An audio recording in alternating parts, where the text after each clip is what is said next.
వీరభద్రస్వామి బ్రహ్మోత్సవాల్లో భాగంగా నిర్వహించిన పార్వేట కార్యక్రమంలో ఇరు వర్గాల మధ్య జరిగిన ఘర్షణపై అన్నమయ్య జిల్లా కలెక్టర్ జామకూరి శ్రీధర్, ఎస్పీ విద్యాసాగర్ నాయుడు స్పందించారు. ఎంతో కాలంగా కలిసిమెలిసి ఉంటున్న హిందూ ముస్లింలు ఘర్షణలకు చోటివ్వకూడదని, మత సామరస్యానికి ప్రతీకగా నిలవాలని కోరారు. కొంతమంది ఆకతాయిల వల్ల ఘర్షణ వాతావరణం నెలకొందని, ఇద్దరిపై కేసులు నమోదు చేసి 23 మందిని అదుపులోకి తీసుకున్నట్లు వెల్లడించారు. తరపున వీరభద్రస్వామి పార్వేట ఉత్సవం సందర్భంగా చోటు చేసుకున్నటువంటి ఘర్షణకు సంబంధించి ఈరోజు ఇరు వర్గాలను పిలిపించి నేను, ఎస్పీ గారు, అలాగే మంత్రి తరపున అందరం కూడా, మంత్రి గారి తరపున అందరం కూడా కూర్చొని వాళ్ళతో ఇరు వర్గాలతో మాట్లాడడం జరిగింది. ఇరు వర్గాలు కూడా ఘర్షణ లేకుండా గత 1000 సంవత్సరాల నుంచి ఇక్కడ అందరూ కలిసిమెలిసి ఉంటున్నారు. హిందువులు కానీ ముస్లిమ్స్ కానీ అందరూ కూడా కలిసిమెలిసి ఉంటున్నారు. సో అదే సాంప్రదాయాన్ని కొనసాగించాలని, బయట వ్యక్తులు కానీ మధ్య వ్యక్తులు కానీ ఇతరత్ర ఎవరు రెచ్చగొట్టే విధంగా ప్రవర్తించకూడదని, సో మీరంతా కలిసిమెలిసి ఉండాలని ఇరు వర్గాలకు కూడా 2 గంటలు కేటాయించి వాళ్ళందరికీ చెప్పడం జరిగింది. వాళ్ళు కూడా అర్థం చేసుకొని సో దానికి సంబంధించి అంగీకారం కూడా తెలిపారు.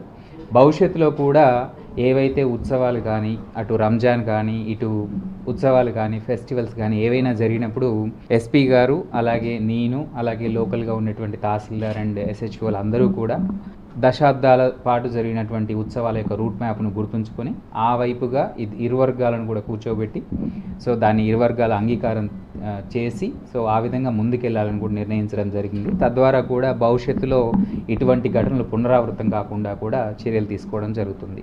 అదేవిధంగా ఘర్షణలు ఎవరైతే రెచ్చగొట్టే విధంగా ప్రవర్తించారో, ఘర్షణాత్మక వాతావరణం సృష్టించారో వారి పట్ల చట్టపరమైన చర్యలు కూడా తీసుకోవడం జరుగుతుంది. ఇవి ఇరు వర్గాలు కూడా సమ్మతి తెలియజేశారు. ఇటు మంత్రి గారు కానీ, ఎస్పీ అండ్ కలెక్టర్ గారు, నేను అందరం కూడా మాట్లాడడం జరిగింది. సో ప్రశాంత వాతావరణాలు వాళ్ళందరూ కూడా వెనుదిరగడం జరిగింది. ఈ రోజున మన మంత్రి గారి చొరవతో, అదేవిధంగా కలెక్టర్ గారి ఆధ్వర్యంలో పీస్ కమిటీ మీటింగ్ అనేది బోత్ సైడ్స్ కూడా హిందువులు అండ్ ముస్లింలను పిలిచి నిన్న రాయచోట్లో వీరభద్రస్వామి పార్వేట ఉత్సవంలో భాగంగా అయిన గొడవలు రీత్యా వాళ్ళని ఇరువైపులా పిలిచి మేము మాట్లాడటం జరిగింది. 2 వైపులా కూడా అగ్రి అయ్యారు.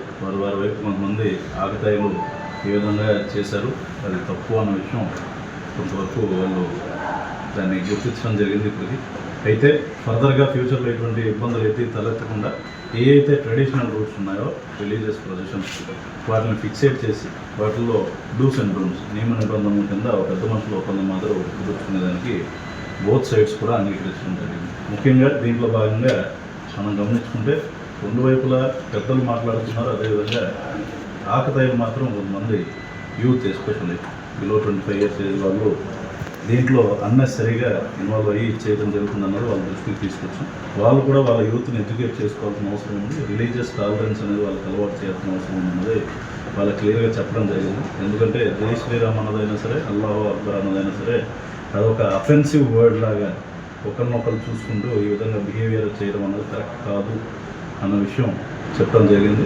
టాలరెన్స్ ఉండాల్సిన విషయం మీద స్ట్రెస్ చేయడం జరిగింది. దానికి వాళ్ళు కూడా అంగీకరించారు. అదేవిధంగా ఫ్యూచర్లో కూడా కొన్ని ఇబ్బందులు తలెత్తకుండా కలెక్టర్ గారు సూచన మేరకు పీస్ కమిటీ మీటింగ్స్ అనేవి రెగ్యులర్గా మేము కండక్ట్ చేస్తాం. అంతేకాకుండా లోకల్లో పీస్ కమిటీస్ కూడా చెన్నై ఫార్మ్ చేయడం జరిగింది. వీరభద్రస్వామి పార్వేట ఉత్సవం సందర్భంగా